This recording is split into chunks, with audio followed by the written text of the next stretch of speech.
জুমার নামাজের জন্য দুটো আজান দেয় না, একটা আজান দেয়। আবার আপনাদের সামনে এসে বলে বুখারীর এত নম্বর হাদিসে এই আছে। কেন তারা সহিহ বুখারীর 916 নম্বর হাদিসটি পড়ে না? আমি বলছি, আমি 30 বছর থেকে বলে আসছি 2 আজান বেদাত। আজও বলছি, আমার দেহে শ্বাস থাকাকালীন বলবো 2 আজান বেদাত। তুমি দাও, তোমার বাপ দেখ, তোমার যত গোষ্ঠী দেখ না, তাতে আমার কি? আসসালামু আলাইকুম ওয়া রাহমাতুল্লাহ। সম্মানিত দর্শক, নতুন ভিডিওতে আপনাদেরকে স্বাগতম। আজকে আমরা দেখব আব্দুর রাজ্জাক বিন ইউসুফের অহংকারী বাপ এবং তার জবাব। আব্দুর রাজ্জাক বিন ইউসুফ কি পরিমাণে অহংকারী আলেম, কি পরিমাণে অহংকারী ব্যক্তিত্ব, এটা আহলে হাদিস অনেকেই জানে না। ছোট্ট একটা ঘটনাকে কেন্দ্র করে তিনি নিজেকে কিভাবে জাহির করতেছেন, কিভাবে প্রকাশ করতেছেন, কিভাবে অহংকার করতেছেন, আসুন তার বক্তব্যটি আমি আপনাদেরকে শোনাই, এরপরে আমরা জবাবে যাব। আর আমাদের একটা বাক্য শুনেই তার পিছনে লেগে যাওয়া ঠিক নয়।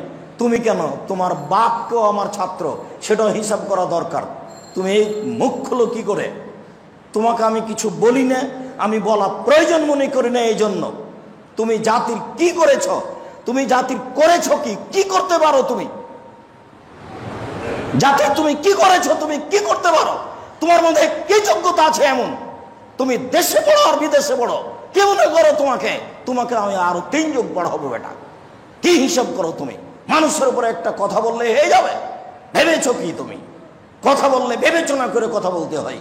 তোমার মতো লোক মরা পর্যন্ত, কিয়ামত পর্যন্ত বেঁচে থাকে লেগে থাকলে আব্দুর রাজ্জাক সাহেব তোমার নামটা মুখে নেবে না, তুমি এটা মনে রেখো। মানুষকে হিসাব করতে হয়, আবার মানুষের খিদমতকে হিসাব করতে হয়। একটা কথা বললেই আমি বড় হয়ে গেলাম, এটা তুমি মনে করো না। আমি 2 আজান বেদাত আমি বলিনি, আব্দুল্লাহ ইবনে ওমর বলেছেন। আমি কেন বলবো? 2 আজান বেদাত আব্দুল্লাহ ইবনে ওমর বলেছেন। আমি বলছি, আমি 30 বছর থেকে বলে আসছি 2 আজান বেদাত। আজও বলছি, আমার দেহে শ্বাস থাকাকালীন বলবো 2 আজান বেদাত। তুমি দাও, তোমার বাপ দেখ, তোমার যত গোষ্ঠী দেখ না, তাতে আমার কি? সারা পৃথিবীর মানুষ 2 আজান দেখতে, তা আমার কি? তুমি দাও। আমি বলে আসছি 30 বছর থেকে 2 আজান বেদাত, আজও বলছি, চিরদিন বলবো। আমি আমার ব্যক্তিগত কথা বলিনি, আব্দুল্লাহ ইবনে ওমর বলেছেন এই কথা আমি বলছি। আমি কোনোদিন কোনো মানুষকে, কোনো জাতিকে, কোনো দল নেতাকে হিসাব করে আমার জীবনে কোনোদিন কথা বলিনি। ভবিষ্যতে আমাকে বলতে হবে এই হিসাব আমি করি না। তো আমি তোমাকে বলছি, তুমি একটা ছেলে মানুষ, কথা বললে হিসাব করে বলিও, তোমার বাপও আমার ছাত্র। জাতির কিছু করেছ, মানুষের পিছনে লাগাটাই বড় মনে করো। জাতির কি করো, জাতির কি করেছ? সম্মানিত দিনী ভাই বোন, একটা কথা বললেই হয় না, হিসাব নিকেশ করে বলা দরকার। আমি তো বলছি, আমি তদন্ত ছাড়া কথা বলি না। তুমি তো চট করে একটা কথা বলে দিয়েছ। আমি 20 বছর থেকে ফতোয়া খালি পড়ছি, দেখছি। 20 বছর থেকে ফতোয়া আমি কলমে লিখছি। 20 বছর থেকে আমি ফতোয়া বোর্ডে বসি প্রতি মাসে। তুমি একদিন বসেছ? তোমার বাপ একদিন বসেছে? আমি 20 বছর থেকে খালি ফতোয়া বোর্ডে বসি। 20 বছর থেকে আমি কলমে ফতোয়া লিখি। তবু আমি মানুষ কোনো জায়গাতে ভুল থাকতে পারে। আমি যেটা বলছি তদন্ত করে বলছি। সম্মানিত দর্শক, আপনারা দেখতে পেলেন কিভাবে সে নিজেকে জাহির করতেছে, কিভাবে নিজেকে অহংকারী ভাব নিয়ে কথাগুলো বলতেছে। এ সমস্ত জালেম থেকে আল্লাহ তাআলা আমাদেরকে হেফাজত করেন। আসুন, জুমার 2 আজান দেওয়া যাবে কি যাবে না, এ সম্পর্কে আমরা মুফতি নাসিরউদ্দিন চাঁদপুরী সাহেবের জবান থেকে কোরআন ও হাদিসের দলিলের মাধ্যমে জেনে নেব। একজন আব্দুর রাজ্জাক বিন ইউসুফ কি পরিমাণে নিকৃষ্ট ব্যক্তি হলে হযরত উসমান রাদিয়াল্লাহু তাআলা আনহুর চালু করা আজানকে সে বেদাত বলে আখ্যা দিতে পারে। আসুন, জুমার 2 আজান দেওয়া যাবে কি যাবে না, আমরা মুফতি নাসিরউদ্দিন চাঁদপুরী সাহেবের জবানের থেকে শুনে আসি। জুমার নামাজের জন্য দুটো আজান দেয় না, একটা আজান দেয়। আবার আপনাদের সামনে এসে বলে বুখারীর এত নম্বর হাদিসে এই আছে।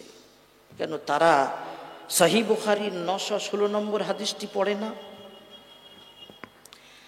সহিহ বুখারীর 916 নম্বর হাদিসে পরিষ্কার বলছি, সামনে মিডিয়া আছে, যারা বসে আছেন আওয়াজ শুনছেন তারা কথা নোট করুন, মিডিয়ার মাধ্যমে পরবর্তীতে যারা শুনবেন তারাও যাচাই করে দেখুন। সহিহ বুখারীর 916 নম্বর হাদিস, উসমান রাদিয়াল্লাহু তাআলা আনহু সাহাবাদের উপস্থিতিতে জুমার নামাজের জন্য আরেকটি আজান চালু করলেন। রাসূল সাল্লাল্লাহু আলাইহি সাল্লামের জামানায়, আবু বকর রাদিয়াল্লাহু আনহুর জামানায়, উমর রাদিয়াল্লাহু আনহুর জামানায় একটা আজান হতো, ইমাম মিম্বারে বসলেন আজান। উসমান রাদিয়াল্লাহু তাআলা আনহু আরেকটি আজান চালু করলেন। ইমাম বুখারী রাহমাতুল্লাহ আলাইহি ওই রিওয়ায়াতের শেষে বর্ণনা করেছেন, ফাসাবাতাল আমরু আলা যালিকা, উম্মতের ইজমা। আল আমরু আই আমরুদ্দিন, আল আমরু আই আল আমাল আল মুসালসাল, উম্মতের ধারাবাহিক আমল, উম্মতের ইজমা, সাহাবা তাবিনের ইজমা, এই আমলের উপরে প্রতিষ্ঠিত হয়ে গেছে। জুমার আরেকটি আজান উসমান রাদিয়াল্লাহু তাআলা আনহুর জামানায় চালু হলো, কিন্তু আমাদেরই মাঝে বর্তমান যুগে এক শ্রেণীর মানুষ তারা ওই আজানটি মানতে রাজি নন। কেন? ওটা আমার রাসূলের জামানায় ছিল না, আমি রাসূল কি বলছেন শুনবো, আল্লাহ কি বলছেন মানবো, আর কে কি করলেন বললেন দেখবো না। কে কি মানে? সাহাবারা যদি কোনো বিষয়ে একমত হন ওটাও মানতে রাজি নন। তো যারা বুখারীর হাওয়ালা দিয়ে কথা বলে, কোরআনের আয়াত দিয়ে কথা বলে, আপনি এই আমলটি তাদের সাথে মিলিয়ে দেখুন, তাদের মসজিদে জুমার জন্য দুটো আজান হয় কি? আমি উদাহরণস্বরূপ একটি মাসআলা আপনাদের কাছে পেশ করলাম, খোঁজ নেবেন তাদের মসজিদে দুটো আজান হয় কি? না, হয় না। প্রকাশ্যভাবে হিম্মত করে বলেছেন ওটা বিদআত, যদিও উসমান চালু করেছে, ওটা বিদআত।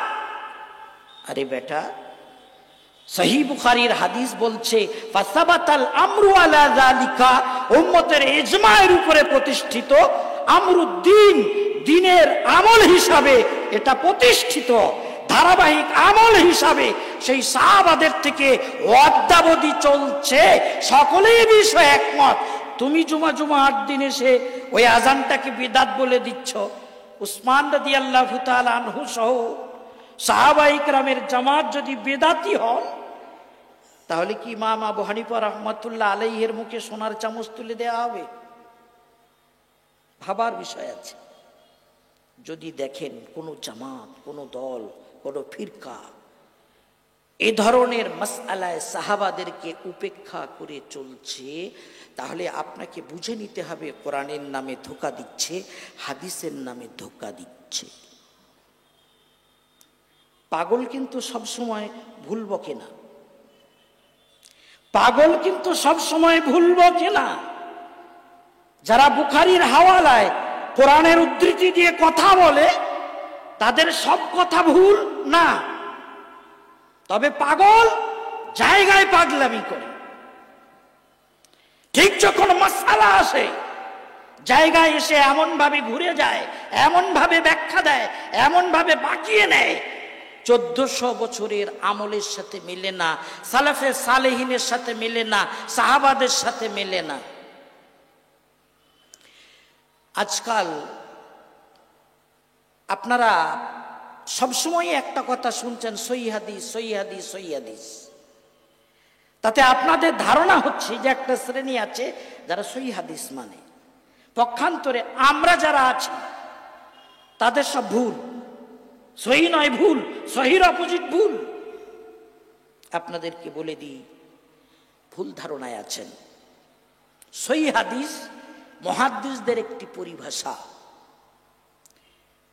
হাদিস সহিহ হতে পারে, হাসান হতে পারে, দাঈফ হতে পারে। হ্যাঁ, যদি জাল ও মওযু হাদিস হয় চলবে না। কোথা কোথাও চলবে না। সহিহ হাদিস সব জায়গায় চলবে, হাসান হাদিস সহির অন্তর্ভুক্ত চলবে, জয়ীফ হাদিস জয়ীফ ক্ষেত্রে চলবে, ফাজাইলের ক্ষেত্রে চলবে। আয়াতের মন গড়া তফসির না দিয়ে জয়ীফ হাদিসের আলোকে তফসির করাটা ভালো। কোন মাসআলা সম্পর্কে কোন হাদিস যদি না থাকে, সহিহ হাদিস নেই, হাসান হাদিস নেই, আছে সব জয়ীফ হাদিস, তাহলে মন গড়া ফতোয়া না দিয়ে জয়ীফ হাদিস অনুযায়ী ফতোয়া দেয়া ভালো। কিন্তু আপনি আকীদা প্রমাণ করবেন জয়ীফ হাদিস দিয়ে, চলবে না। তো সহিহ হাদিস সহিহ হাদিস সহিহ হাদিসের তসবিহ পড়ে হাসান হাদিস জয়ীফ হাদিসকে ক্যান্সেল করতে চায়, বরবাদ করতে চায়, এটা তাদের মতিভ্রম। আজ পর্যন্ত আহলুস সুন্নাহ ওয়াল জামাতের হানাফি, শাফি, মালিকি, হাম্বলি চার মাযহাবের কোন একজনও মুহাদ্দিস এমন গত হননি যিনি এটা বলেছেন যে জয়ীফ হাদিস মানে মওযু, জাল, ডাস্টবিনে ফেলো, আমল করা যাবে না, ফজিলতও চলবে না, এমন কথা অদ্যাবধি আহলে সুন্নাহ ওয়াল জামাতের কোন ইমাম, কোন মুহাদ্দিস বলেননি। তবে হ্যাঁ, আজ এক শ্রেণীর মানুষ জয়ীফ হাদিসের নামে আতঙ্ক সৃষ্টি করেছে। আমরা কথা বললেই বলবে জয়ীফ, তারা বললেই সেটা সহিহ। এটা হচ্ছে তাদের চালাকি, তাদের ষড়যন্ত্র। হাদিসের নামে এই যে ফিতনা চলছে, আজ থেকে ১৫০০ বছর আগে প্রিয় নবী সাল্লাল্লাহু আলাইহি সাল্লাম সাবধান করেছিলেন যে একটা জামানা আসবে, সে জামানায় সাবধান হতে হবে, সাবধান, হাদিস নিয়ে ফিতনা হবে। আজ ঠিক যেটা ঘটছে, আমি বহু জায়গাতে বলে থাকি, আজও বলছি, কিন্তু জানি না কোনো জবাব কেন পাই না। মুসলিম শরীফের মুকাদ্দিমা 10ম পৃষ্ঠা 1ম লাইন থেকে লেখা আছে, নবী সাল্লাল্লাহু আলাইহি ওয়াসাল্লাম সাবধান করে বলেছেন, শেষ জামানায় এক শ্রেণীর দাজ্জাল পয়দা হবে। আমি বলছি না, আমার রাসূল সাল্লাল্লাহু আলাইহি সাল্লামের ভাষা, ইয়াকুনু ফি আখিরিজ জামানি দাজ্জালুনা, আখিরি জামানায় এক শ্রেণীর দাজ্জাল পয়দা হবে। কাযাবুনা, তারা বড় মিথ্যা বলবে। কি করবে তারা? ইয়াতুনাকুম মিনাল আহাদিস, আহাদিস হাদিস শব্দের বহু বচন, হাদিস আনবে তোমাদের কাছে। হাদিস আনা কি অপরাধ? আমরাও তো হাদিস পড়ি, পড়াই। বলেন বিমা লাম তাসমাউ আনতুম ওয়ালা আবাউকুম, এমন এমন হাদিস ইতিপূর্বে যা না তোমরা শুনেছ না তোমাদের বাপ দাদারা শুনেছে, সে হাদিস তোমাদের সামনে আনবে। না তোমরা শুনেছ না তোমাদের বাপ দাদারা শুনেছে, ব্যাখ্যা আছে। তার মানে ও হাদিসটা মামুল বিহি নয়। বহু হাদিস আছে রহিত হয়ে গেছে, বহু হাদিস আছে রাসূল সাল্লাল্লাহু আলাইহি সাল্লাম প্রথম যুগে বলেছিলেন, পরবর্তীতে অন্য হাদিসের উপরে আমল করা হয়েছে। মুহাদ্দিসগণ এ ধরনের মানসুখ হাদিস বহু নিজেদের কিতাব সমূহে সংকলন করে রেখেছেন। তো কোন রহিত হাদিস, মনসুখ হওয়া হাদিস সামনে এনে পেশ করেছে, এই দেখো হাদিস ইতিপূর্বে না তোমরা শুনেছ না তোমাদের বাপ দাদারা শুনেছে। কিংবা এমন হবে হাদিস দাঈফুন জিদ্দা, যে মাসআলা প্রমাণ করতে চাইছি সেই মাসআলা প্রমাণের জন্য ও হাদিসটা যথেষ্ট নয়, অদ্যাবধি কেউ দলিল হিসাবে ওটাকে পেশ করেনি। কেননা যে মাসআলাটি পেশ করছে সে মাসআলা খুবই সূক্ষ্ম, বড় ভারী। আর যে হাদিস পেশ করছে সে হাদিস দাঈফুন জিদ্দা, অত্যন্ত দুর্বল। এর মোকাবেলায় আর একটা হাদিস আছে, সে হাদিসটি গ্রহণযোগ্য, তবে মতের খেলাফ, তো হাদিসটাকে জয়ীফ বলে সিল মেরে দিল, আর জয়ীফুল জিদ্দা হাদিসটাকে সহি চলবে লিখে দিল। যুবকদের কাছে ইউটিউবে, ফেসবুকে, সোশ্যাল মিডিয়ায়, গুগলে, নেটে প্রচার করে দিল সহি হাদিস। কখনো এমন হবে হাদিস সহি, তবে হাদিসের মর্মটা এমন ভাবে উল্টে দিল যে ওই অর্থে হাদিস ইতিপূর্বে না তোমরা শুনেছ, না তোমাদের বাপদাদারা শুনেছে। এর দৃষ্টান্ত স্বরূপ আমি খুব সুস্পষ্ট উদাহরণ পেশ করতে পারি। যেমন আজ 8 রাকাত বা 20 রাকাত তারাবির মাসআলা এলেই সহিহ বুখারী খুলে বসে, তো বুখারী শরীফে 8 রাকাত তারাবির হাদিস রয়েছে। কালিমাতু হাক্কিন উরিদা বিহাল বাতিল, হাদিস সহিহ বুখারীতে আছে, তবে ওটা তাহাজ্জুদের হাদিস, তারাবির হাদিস নয়।